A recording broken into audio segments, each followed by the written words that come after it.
Buenas, soy Vicente Silvestre y esto es Casa de Tinieblas. Antes de escuchar el siguiente audiolibro me gustaría invitarte a que le echaras un vistazo a las novelas que he escrito y que tengo publicadas en Amazon. Son varias, pero te recomiendo La Hora Muerta, que es el primer libro de la trilogía Crónicas del Homo Mortem.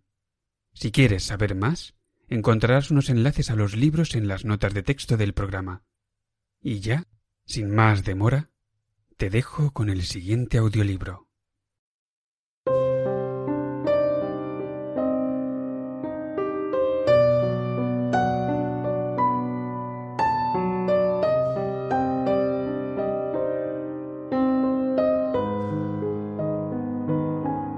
Casa de Tinieblas presenta Un caso de identidad. Querido amigo, me dijo Sherlock Holmes, sentados ambos a uno y otro lado de la chimenea de su apartamento de Baker Street. La vida es infinitamente más extraña que cuanto puede inventar la mente humana.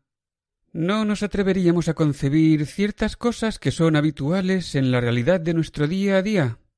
Si pudiéramos salir volando por la ventana cogidos de la mano, sobrevolar esta gran ciudad, levantar con cuidado los tejados y fisgar las raras cosas que suceden, las extrañas coincidencias, los proyectos, los malentendidos, las extraordinarias cadenas de acontecimientos que actúan a lo largo de generaciones y desembocan en los resultados más outrés, ello haría que todas las historias de ficción, con sus convencionalismos y sus previsibles conclusiones, nos parecieran rancias e inútiles.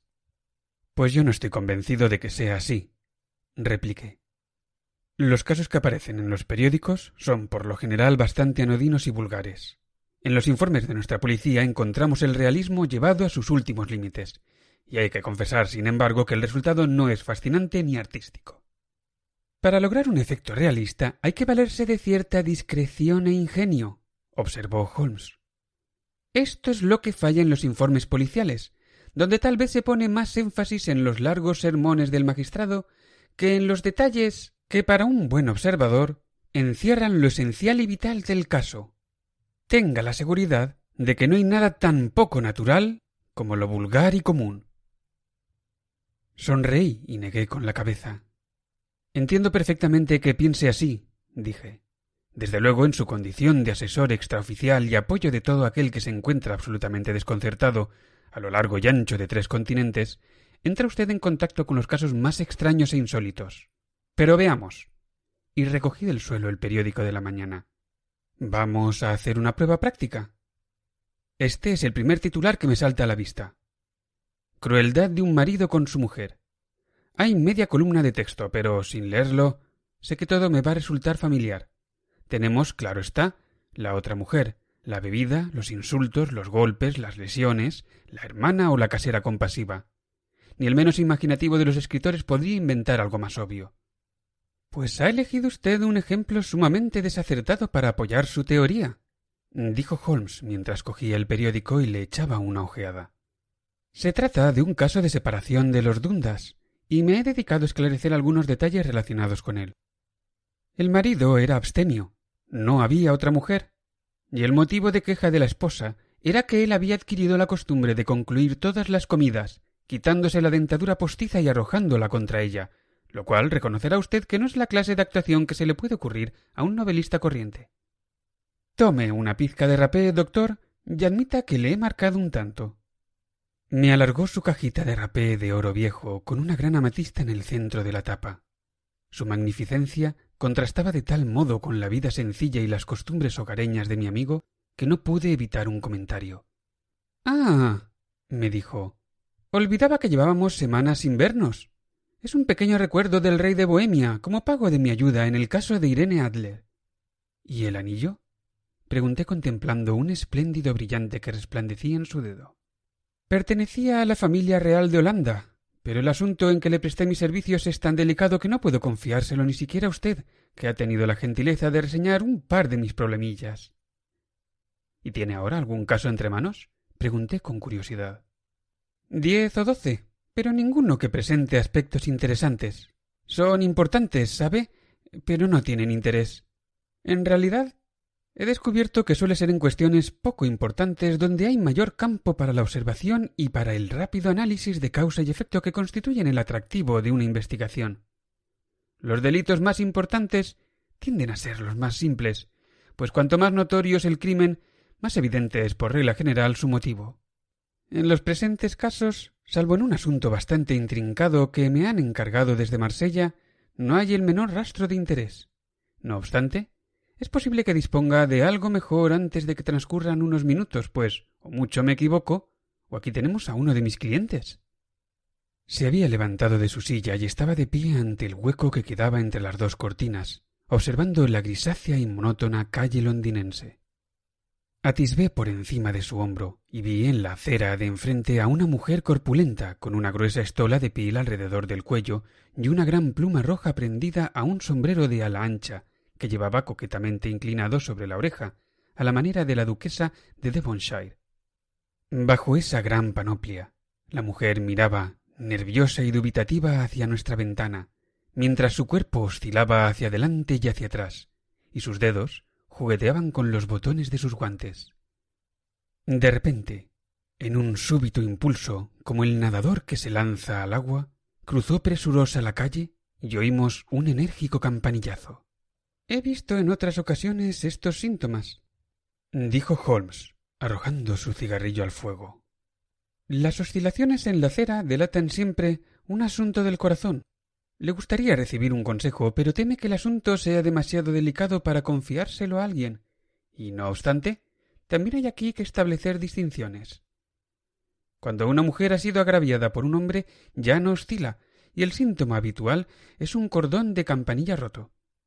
En esta ocasión podemos dar por sentado que se trata de un asunto amoroso, mas la muchacha no está tan indignada como perpleja y dolida. Pero aquí llega en persona para resolver nuestras dudas». Mientras hablaba, sonó un golpe en la puerta y entró el botones para anunciar a la señorita Mary Sutherland, cuya figura se cernía sobre la pequeña figura negra del muchacho, como un gran velero mercante tras un bote piloto. Sherlock Holmes la recibió con la espontánea cortesía que le caracterizaba, y tras cerrar la puerta e invitarla a acomodarse en un sillón, la examinó del modo minucioso y a la vez abstraído que le era peculiar. «¿No le parece», dijo, «que dada su miopía es un poco molesto escribir tanto a máquina?» «Al principio sí», respondió ella, «pero ahora ya sé dónde están las letras sin necesidad de mirar al teclado». Entonces, advirtiendo de pronto el alcance de las palabras de Holmes, se sobresaltó visiblemente y le miró con el temor y el asombro reflejados en su rostro ancho y afable. «A usted le han hablado de mí, señor Holmes», exclamó. «Si no, ¿cómo podría saber todo esto?» «No tiene importancia», dijo Holmes, riendo. «Mi oficio consiste en saber cosas. Tal vez me haya ejercitado en ver aquello que a otras personas les pasa inadvertido. De no ser así, ¿por qué habría usted acudido a consultarme?» «He acudido, caballero, porque me habló de usted la señora Etheredge, a cuyo marido encontró con tanta facilidad cuando la policía y todo el mundo le daba ya por muerto. Ojalá, señor Holmes, pueda hacer lo mismo por mí. No soy rica, pero dispongo de una renta de 100 libras anuales, más lo poco que me saco con la máquina de escribir, y lo daría todo por saber qué ha sido del señor Hosmer Ángel». «¿Por qué ha venido a consultarme con tantas prisas?», preguntó Sherlock Holmes, juntando las puntas de los dedos y fijando los ojos en el techo. De nuevo apareció una expresión de sobresalto en el rostro algo vacuo de la señorita Mary Sutherland. «Sí, salí escopetada de casa», dijo, «porque me indignó ver la tranquilidad con que lo tomaba todo el señor Windibank, o sea, mi padre. Él no quería acudir a la policía, no quería acudir a usted, y finalmente, en vista de que no quería hacer nada y seguía diciendo que no había ocurrido nada malo, me he enfurecido. Y tal como estaba, he venido directamente a verle». «¿Su padre?», inquirió Holmes. «Querrá decir su padrastro, ya que el apellido es diferente». «Sí, mi padrastro. Le llamo padre, aunque suena un poco raro porque solo tiene 5 años y 2 meses más que yo». «¿Y su madre? ¿Vive?» «Oh, sí, mamá vive y está bien. No me gustó demasiado, señor Holmes, que volviera a casarse tan pronto, después de morir mi padre, y con un hombre casi 15 años más joven que ella. Mi padre era fontanero en Tottenham Court Road y dejó un negocio rentable que mi madre siguió llevando junto con el señor Hardy, el encargado, pero cuando apareció el señor Windibank le hizo vender el negocio porque el suyo, tratante de vinos, era muy superior. Sacaron 4.700 libras por la empresa y la clientela, que era mucho menos de lo que habría sacado mi padre de estar vivo. Yo hubiera esperado que Sherlock Holmes se impacientara ante aquel relato disperso e incoherente, pero muy al contrario, lo escuchaba con gran atención. —¿Su pequeña renta? —preguntó. —¿Procede de este negocio? —Oh, no, señor, no tiene nada que ver, y es un legado de mi tío Ned de Auckland. Está en valores neozelandeses. Dan el 4,5%. Eran 2.500 libras, pero solo puedo cobrar los intereses. —Muy interesante —dijo Holmes—. Dado que dispone usted de una cantidad tan elevada como 100 libras al año, junto con lo que gana escribiendo a máquina, sin duda viajará un poquito y se permitirá muchos caprichos.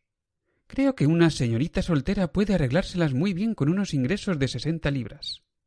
Yo podría arreglármelas con muchísimo menos, señor Holmes, pero usted comprenderá que mientras viva en casa no me gusta ser una carga para ellos, así que ellos manejan el dinero mientras yo esté allí.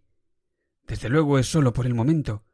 El señor Windibank cobra mis intereses cada 4 meses y se los paga a mi madre, y yo me las compongo bien con lo que gano escribiendo a máquina.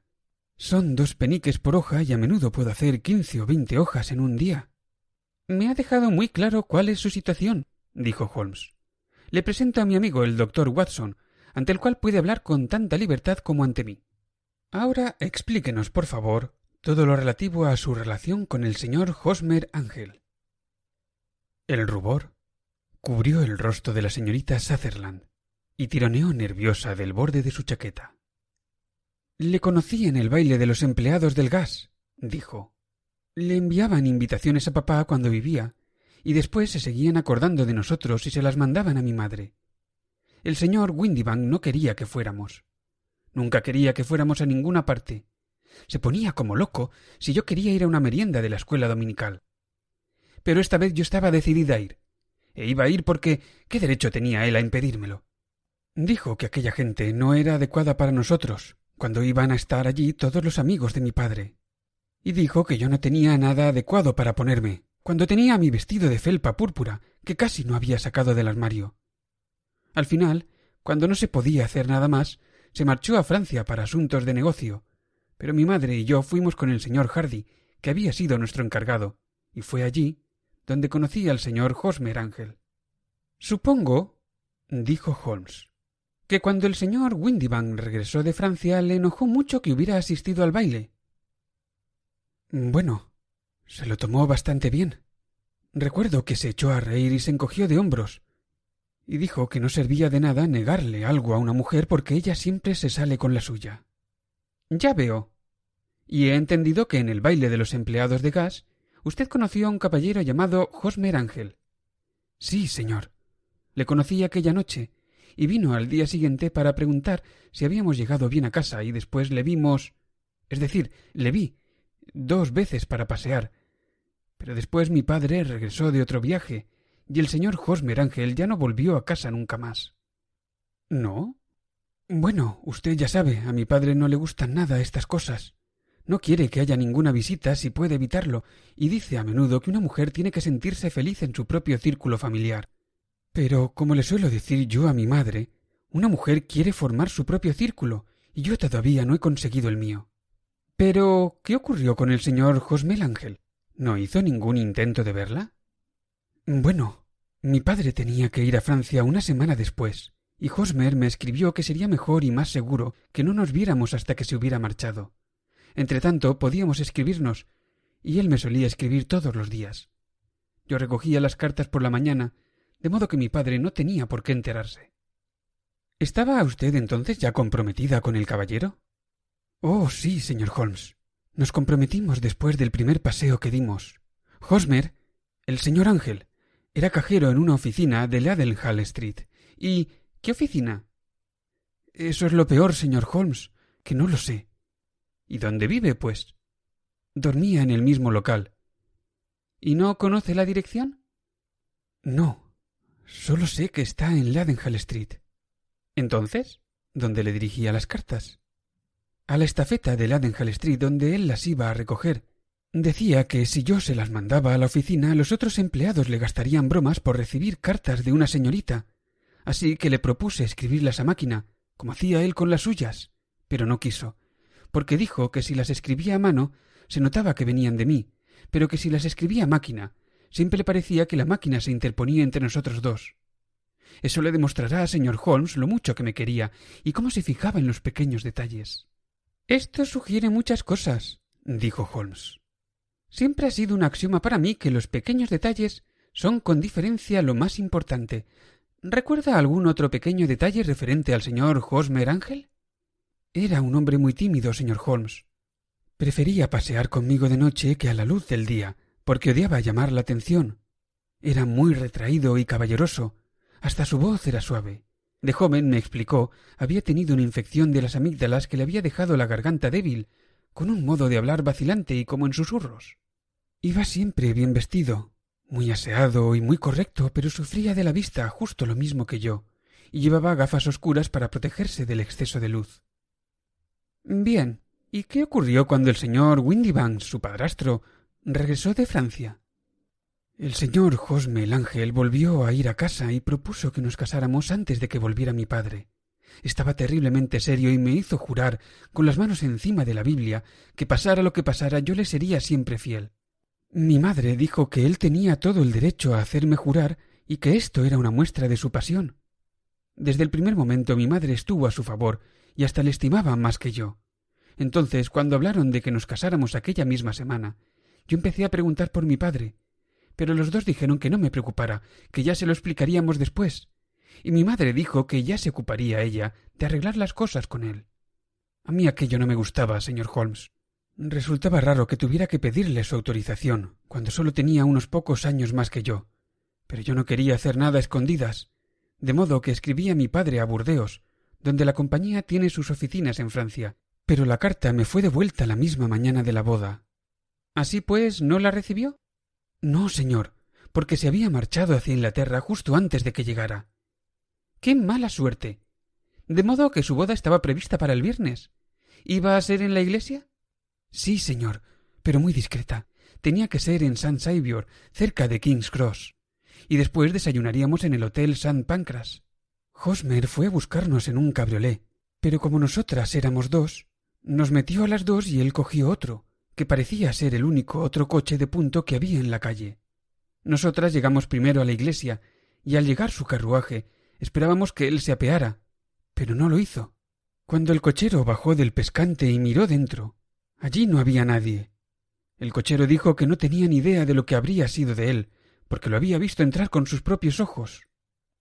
Esto sucedió el viernes pasado, señor Holmes, y desde entonces no he visto ni he oído nada que pueda arrojar alguna luz sobre lo que ha sido de Hosmer Ángel.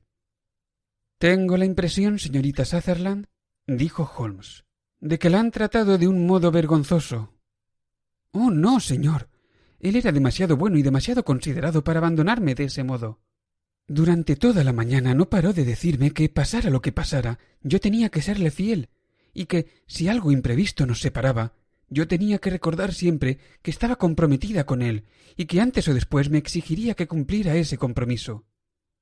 Parece una conversación extraña para la mañana de una boda, pero lo que pasó después le da un significado. Desde luego que se lo da. ¿Su opinión personal es, pues, que le ha ocurrido una catástrofe imprevista? Sí, señor. Creo que él intuía algún peligro, o no habría hablado como lo hizo, y creo que aquello que intuía le pasó. Pero no tiene ni idea de lo que pudo ser. Ni idea. Una pregunta más. ¿Cómo se lo tomó su madre?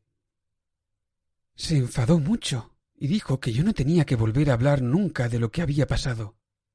¿Y su padre? ¿Se lo contaron? Sí, y pareció creer, como yo, que había ocurrido algo y que volvería a tener noticias de Hosmer. Como él dijo, ¿qué interés podía tener nadie en llevarme hasta la puerta de la iglesia y después abandonarme? Si me hubiera pedido dinero prestado, o si se hubiera casado conmigo y hubiéramos puesto mi dinero a su nombre, podría haber un motivo. Pero Hosmer era muy independiente respecto al dinero y nunca hubiera ni siquiera mirado un chelín mío. Pero entonces, ¿Qué puede haber pasado? ¿Y por qué no me ha escrito? Casi me vuelve loca pensar en ello. Y no pego ojo en toda la noche. Sacó un pañuelito de su manga y estalló en sollozos. Examinaré su caso, dijo Holmes tranquilizador, y no dudo de que llegaremos a unas conclusiones definitivas. Ahora deja que yo me ocupe enteramente de la cuestión y no le siga dando vueltas. Y sobre todo, procure que el señor Hosmer el Ángel se borre de su memoria del mismo modo que se ha borrado de su vida. Entonces, ¿usted cree que no lo volveré a ver? Me temo que no. ¿Pero qué ha sido de él? Deje ese asunto en mis manos. Me gustaría disponer de una detallada descripción de su persona y que me proporcionara todas las cartas enviadas por él que tenga en su poder. Puse un anuncio en el Chronicle del pasado sábado, dijo ella. Aquí tiene el recorte, y aquí tiene 4 cartas suyas. Gracias. ¿Y la dirección de usted? El número 31 de Lion Place, Camberwell. Ya me dijo que nunca supo las señas del señor Ángel. ¿Dónde trabaja su padre? Mi padre viaja para Westhouse and Marbank, los grandes importadores de vinos de Burdeos de Fenchurch Street. Gracias. Ha expuesto usted su caso con gran claridad. Deje aquí los papeles y recuerde el consejo que le he dado. Considere todo el incidente como un capítulo cerrado y no permita que afecte el curso de su vida. Es usted muy amable, señor Holmes, pero no puedo hacerlo. Le seré fiel a Hosmer. Me encontraré esperándole cuando vuelva. Pese a su absurdo sombrero y su rostro vacío, cierta nobleza en la inocente fe de nuestra visitante suscitaba nuestro respeto. Depositó los papeles encima de la mesa y se marchó, tras prometer que acudiría en cuanto le llamáramos. Sherlock Holmes permaneció sentado en silencio unos minutos, con las yemas de los dedos todavía unidas, las piernas extendidas ante él y la mirada fija en el techo.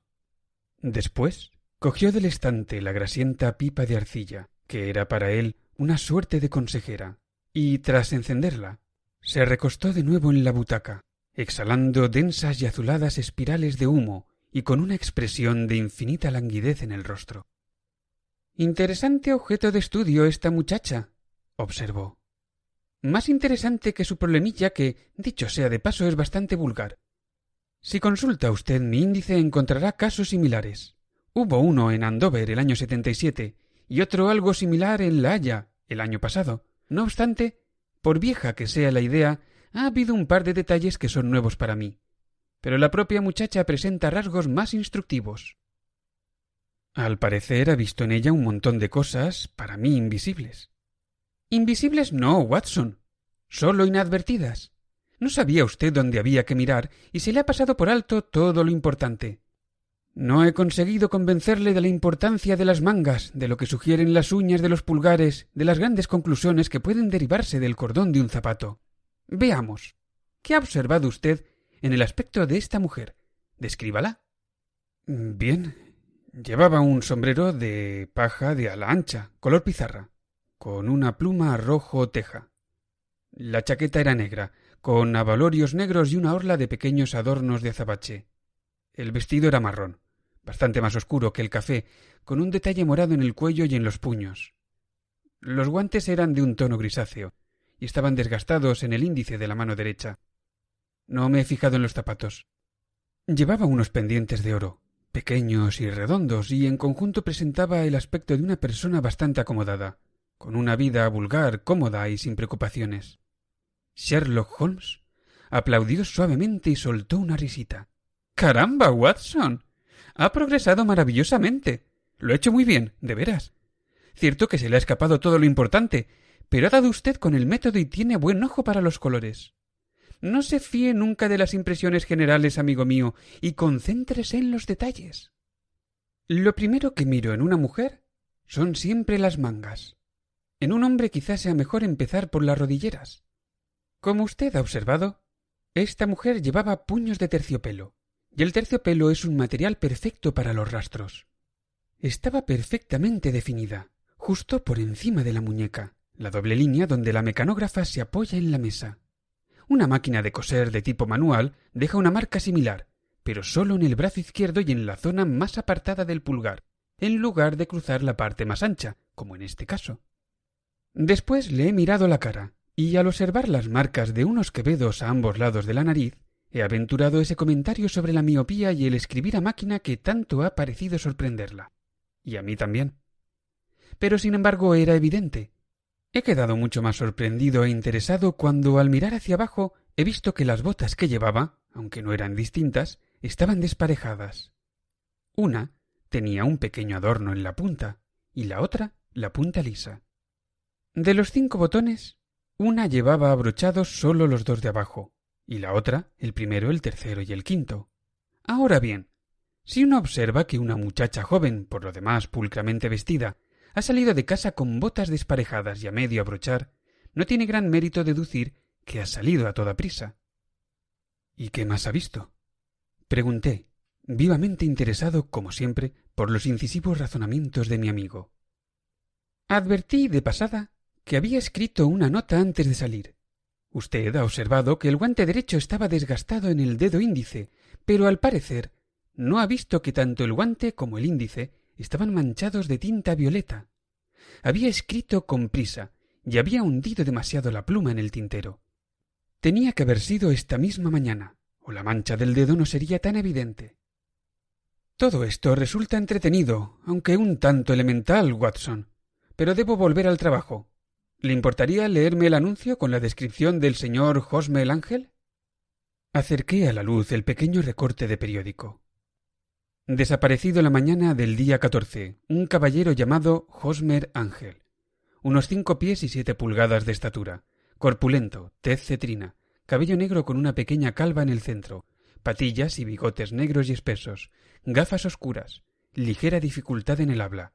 La última vez que se le vio, vestía levita negra con solapas de seda, chaleco negro, reloj con cadena de oro tipo Albert y pantalones de tweed gris de Harris, con polainas marrones sobre botas rematadas con elástico. Se sabe que trabajaba en una oficina de Ladenhall Street.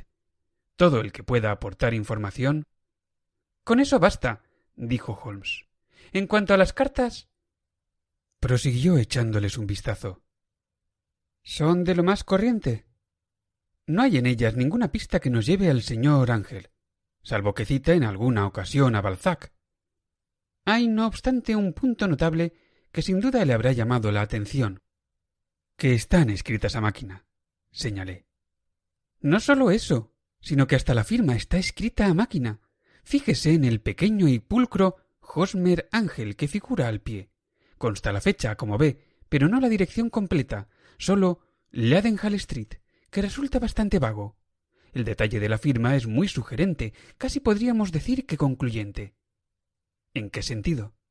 Mi querido amigo, ¿es posible que usted no vea la importancia que esto tiene en el caso? No puedo decir que la vea, a menos que él pretendiera negar que la firma era suya en caso de que se le demandara por ruptura de compromiso. No, no se trata de eso. Sin embargo, voy a escribir 2 cartas que zanjarán la cuestión.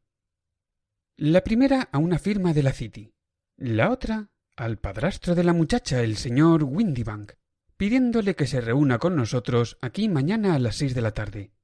Ha llegado el momento de ponerse en contacto con los miembros masculinos de la familia. Y ahora, doctor, no podemos hacer nada hasta que lleguen las respuestas a ambas cartas. De modo que, entre tanto, podemos olvidar el problemilla. Tenía yo tantos motivos para confiar en la incisiva capacidad razonadora de mi amigo y en su extraordinaria energía cuando entraba en acción, que di por sentado debía existir un sólido fundamento para la tranquila y segura actitud con que se enfrentaba al singular misterio que se le había encargado resolver. Sólo le había visto fracasar una vez, en el caso del rey de Bohemia y la fotografía de Irene Adler. Pero cuando recordaba el misterioso asunto de El signo de los 4 y las extraordinarias circunstancias que concurrían en Estudio en Escarlata, me convencía de que no había caso que fuera capaz de resolver. Le dejé, pues, fumando su negra pipa de arcilla, con la certeza de que cuando volviera allí a la tarde siguiente, Holmes tendría en sus manos todas las pistas que llevarían a identificar al desaparecido novio de la señorita Sutherland. En aquellos momentos, un caso profesional de extrema gravedad acaparaba mi atención, y pasé todo el día siguiente a la cabecera del enfermo. Eran casi las 6 cuando quedé libre y pude saltar a un coche que me llevara a Baker Street, con cierto miedo de que fuera demasiado tarde para asistir al desenlace de aquel pequeño misterio. Sin embargo, encontré a Sherlock Holmes solo, medio dormido, su larga y delgada figura acurrucada en el recoveco del sillón.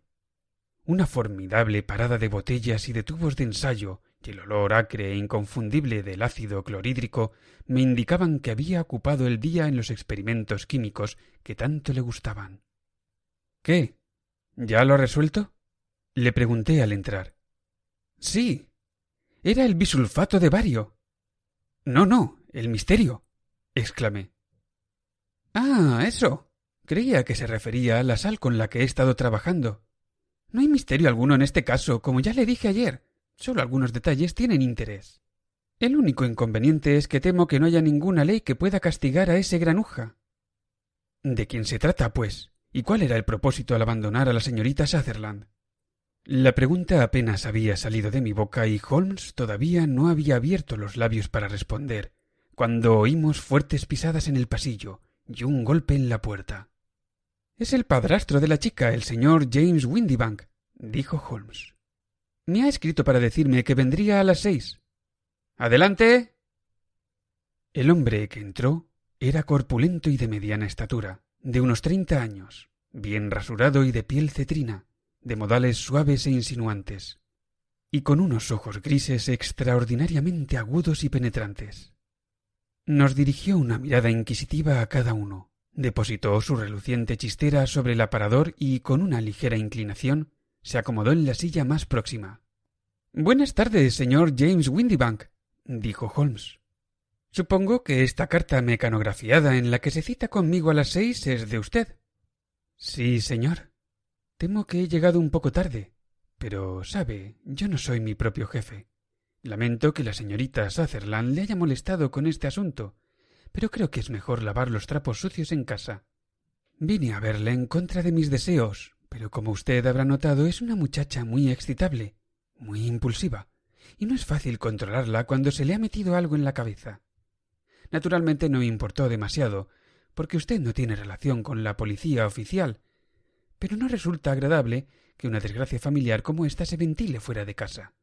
Además es un gasto inútil, pues ¿cómo iba usted a lograr encontrar al señor Hosmer el Ángel? —Al contrario —dijo Holmes con calma—, tengo toda suerte de razones para creer que he logrado descubrir al señor Hosmer el Ángel. El señor Windibank tuvo un violento sobresalto y se le cayeron los guantes. —Me encanta oír eso —dijo.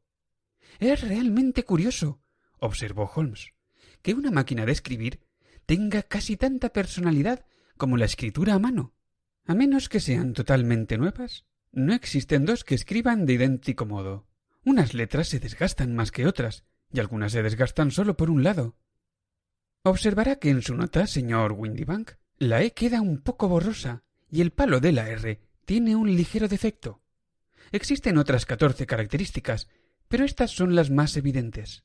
En la oficina escribimos toda nuestra correspondencia con esta máquina y seguro que está un poco gastada, respondió nuestro visitante mirando fijamente a Holmes con sus ojos pequeños y brillantes. Y ahora voy a enseñarle algo que constituye un estudio realmente interesante, señor Windibank, siguió Holmes. Uno de estos días pienso escribir una pequeña monografía sobre la máquina de escribir y su relación con el crimen. Es un tema al que he dedicado cierta atención. Aquí tengo 4 cartas que se supone proceden del desaparecido. Todas están escritas a máquina. En todos los casos, no sólo la E está borrosa y el cabo de la R tiene un defecto, sino que, si usa mi lupa, observará también las otras 14 características que he señalado antes. El señor Windibank se levantó de un salto y cogió su sombrero. No pienso perder el tiempo con fantasías tan absurdas, dijo. Si puede atrapar al hombre, atrápelo y comuníquemelo cuando lo haya conseguido. —¡Desde luego! —dijo Holmes poniéndose en pie y cerrando la puerta con llave. —¡Le he atrapado! —¿Qué? ¿Dónde? —exclamó el señor Windibank, palideciendo como un muerto y mirando a su alrededor cual una rata caída en la trampa. —No puede usted hacer nada. —Realmente nada —dijo Holmes con suavidad—. No es posible escapar de esta, señor Windibank. Todo es demasiado transparente y no ha sido precisamente un cumplido decir que me sería imposible resolver un asunto tan sencillo. Siéntese y hablemos. Nuestro visitante se desplomó en una silla con el rostro lívido y la frente perlada de sudor. No constituye legalmente un delito, balbuceó. Mucho me temo que no. Pero entre nosotros, Windibank, ha sido la bribonada más cruel, egoísta y despiadada que he visto en mi vida. Ahora, deje que yo exponga el curso de los acontecimientos y contradígame si me equivoco. El hombre permanecía hundido en su asiento, la cabeza inclinada sobre el pecho como quien se siente totalmente anonadado. Holmes extendió los pies sobre la repisa de la chimenea, se echó hacia atrás con las manos metidas en los bolsillos y empezó a hablar, más para sí, parecía, que para nosotros. El hombre se casó con una mujer mucho mayor que él por su dinero, dijo, e iba a disfrutar del dinero de la hija mientras ésta viviera con ellos. Se trataba de una suma considerable para gente de su posición, y perderla hubiera supuesto una diferencia importante. Merecía un esfuerzo tratar de conservarla. La hija tenía un carácter bueno y dócil, pero afectuoso y a su modo apasionado, de modo que con sus dotes personales y su pequeña renta era evidente que no permanecería mucho tiempo soltera. Ahora bien, su matrimonio representaba, claro está, la pérdida de 100 libras anuales. ¿Qué hace entonces el padrastro para impedirlo? Recurre al medio más obvio, retenerla en casa y prohibirle que frecuente gente de su edad. Pero pronto se da cuenta de que esta solución no sería duradera.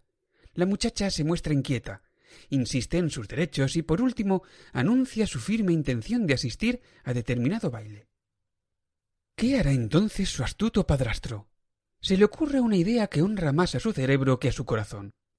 Con la connivencia y ayuda de su esposa, se disfraza, oculta sus penetrantes ojos tras unas gafas oscuras, enmascara su rostro con un bigote y unas pobladas patillas, transforma el claro timbre de su voz en un susurro vacilante, y doblemente seguro a causa de la miopía de la joven, se presenta como el señor Hosmer Ángel y ahuyenta a otros enamorados, haciendo de enamorado él mismo.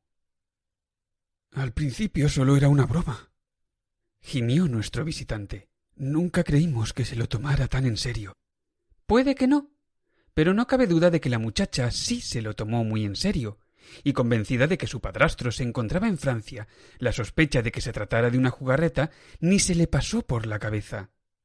Se sintió halagada por las atenciones del caballero, halago que se vio incrementado por la admiración que la madre manifestaba hacia él.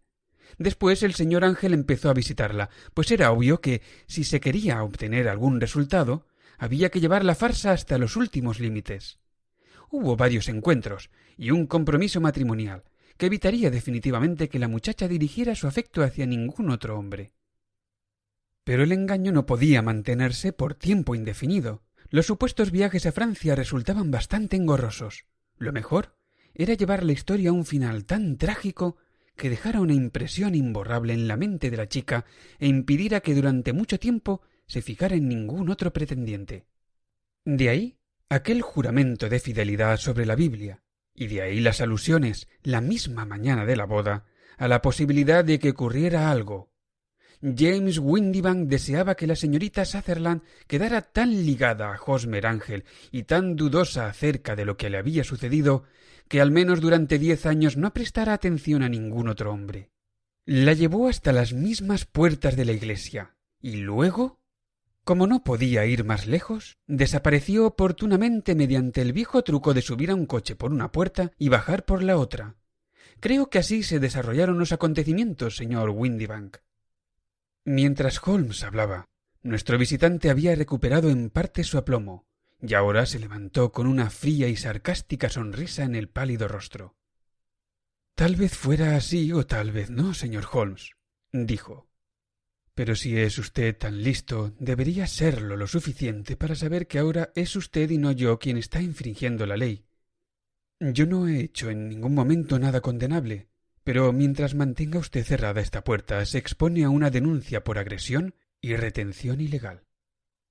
Como usted bien dice, no puede alcanzarle el peso de la ley, dijo Holmes girando la llave y abriendo la puerta de par en par. aunque nadie ha merecido tanto un castigo. Si la muchacha tuviera un hermano o amigo, le desharía la espalda a latigazos. —¡Por Júpiter! —prosiguió, enfurecido ante la sarcástica sonrisa de nuestro visitante—. Esto no forma parte de mis obligaciones para con mi cliente, pero aquí tengo una fusta de caza y creo que voy a permitirme el gustazo de...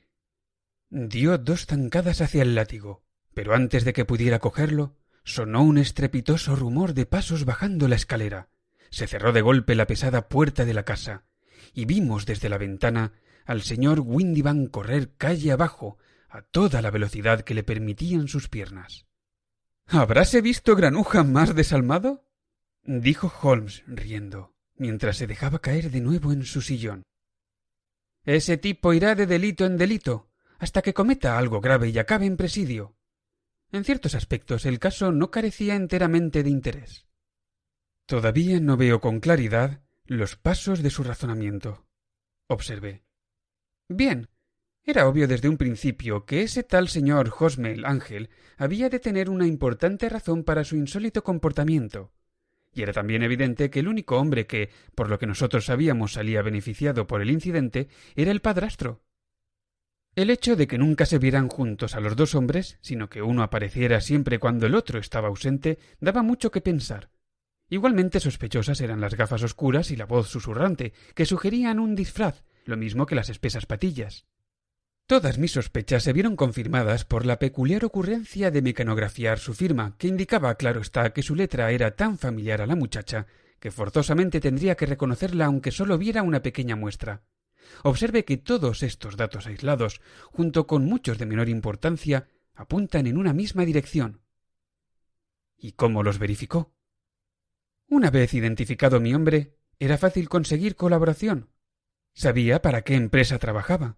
Cogí la descripción del periódico, eliminé todos los elementos que pudieran atribuirse a un disfraz, las patillas, las gafas, la voz, y la envié a la empresa con el ruego de que me comunicaran si alguno de sus viajantes respondía a la descripción. Yo ya había reparado en las peculiaridades de la máquina de escribir, y escribí al individuo en cuestión a la dirección de su oficina pidiéndole que viniera aquí. Tal como esperaba, su respuesta llegó escrita a máquina y mostraba los mismos triviales pero característicos defectos. En el mismo correo recibí una carta de Westhouse and Marbank, de Fenchurch Street, comunicándome que la descripción coincidía en todos los puntos con su empleado James Windibank. ¡Voilà! ¿Y la señorita Sutherland? Si se lo cuento no me creerá. Tal vez usted recuerde el antiguo proverbio persa. Corre peligro quien le quita su cachorro a un tigre, y también corre peligro quien le arrebata una ilusión a una mujer. Hay tanta sabiduría y tanto conocimiento del mundo en Hafiz como en Horacio.